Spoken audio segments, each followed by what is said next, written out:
Good morning. I'm going to go on a quick rant here because I've not had a great few days, and this is something that made me feel better. Just no need to worry, I guess, about me. I am just under a lot of stress and transition, and I'm overwhelmed with all the decisions I have to make, and overwhelmed with the awareness that everything's up to me and I have control over whether or not I live my life with intent and things like that.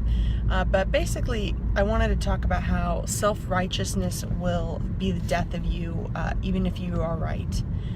This is something that I am realizing now that I have dealt with a lot, and I never really thought about the concept of self-righteousness per se. I've thought, because for me, I'm always okay with,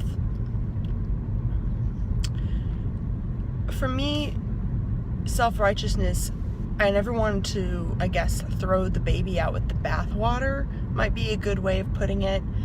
I never considered myself self-righteous because I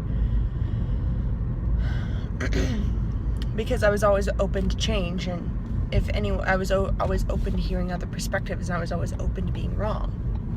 But what I'm very not open to is being told that my feelings are incorrect or that my instinct is incorrect. And so I think that that's where the self-righteousness comes in.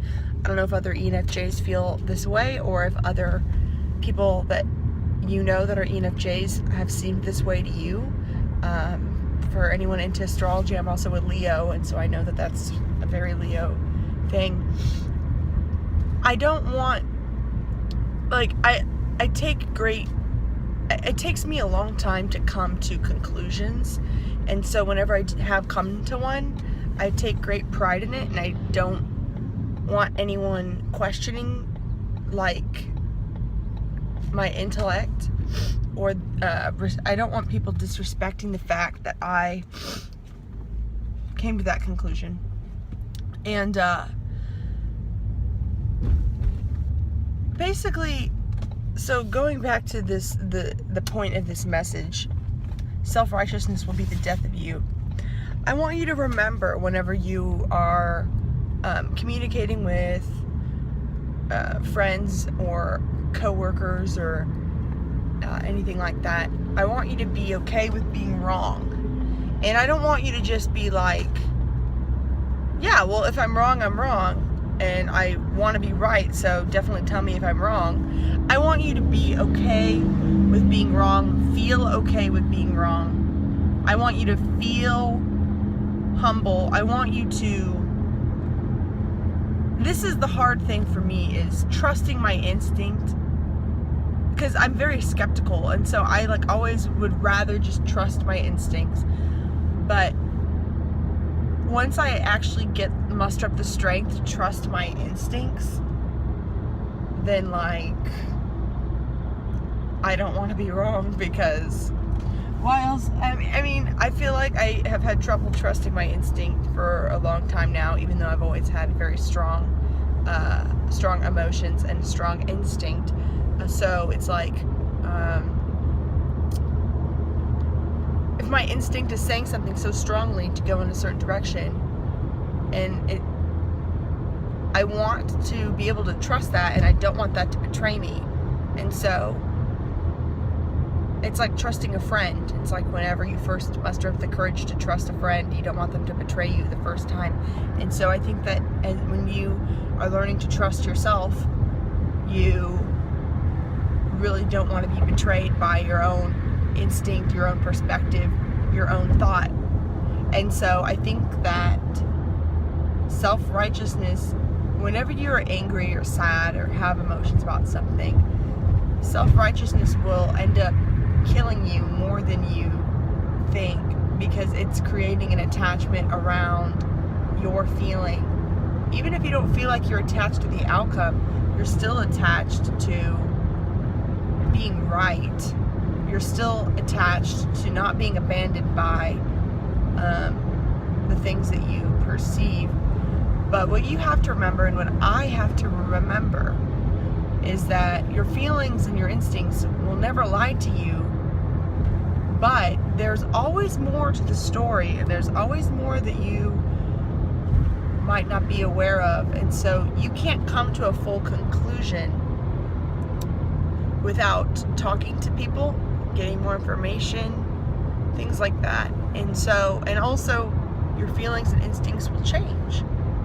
So you won't be betrayed by your perspective, but perspectives and conclusions change whenever there's more information at the table. Like, for example, like with politics, I think we see a lot of self-righteousness from the right and the left right now. And so I think that that stems from the fact that we aren't talking to each other. And I know I've been guilty of this because it seems like the other side just isn't even reading. I mean, the truth is they aren't reading the same articles I'm reading, that's for sure. I guess there's like a lot of outrage and like self-righteousness that comes with that, but there are also conclusions that you can make from looking at the whole picture. But politics actually might be a good example. Without getting too into it,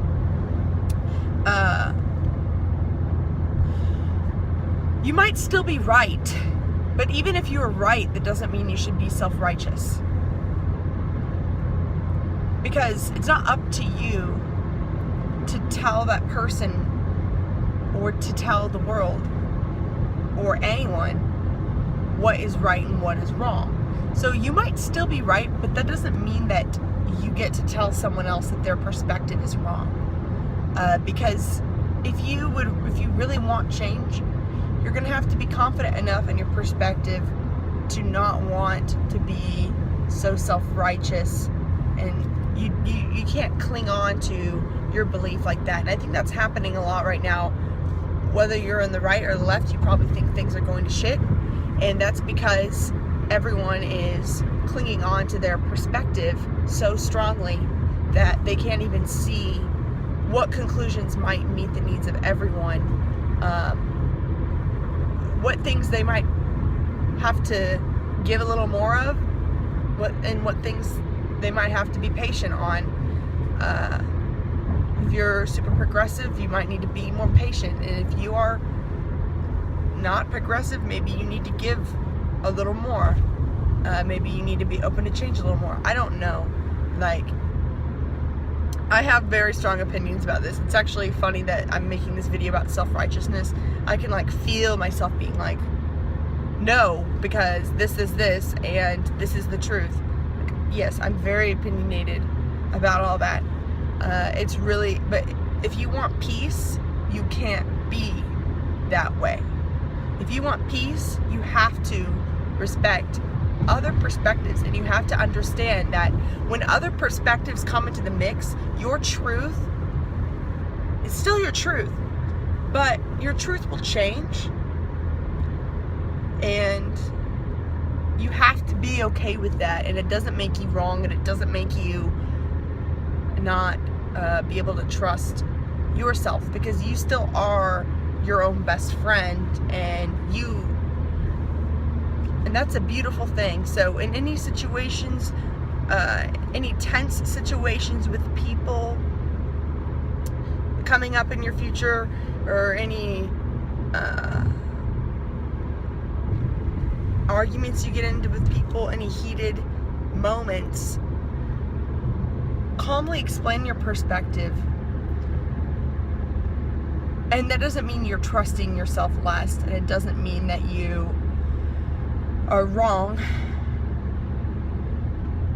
It just means, it actually might mean that you trust yourself even more. I don't know. But anyway, that's something that I don't have all the answers. If you have any comments on this, let me know, because for me, this is a big thing for me right now. I'm really trying to just let go of my beliefs and thoughts that I feel so opinionated and strongly about. I'm really trying to let go of them. But I might still be right, but either way, something about my perspective was right, or else I wouldn't have even had it to begin with, and it's still valid, even if it doesn't end up happening. Or even, it's not, when I say happening, I don't mean like an outcome. I'm just trying to like speak generally here, but yeah, thanks for listening.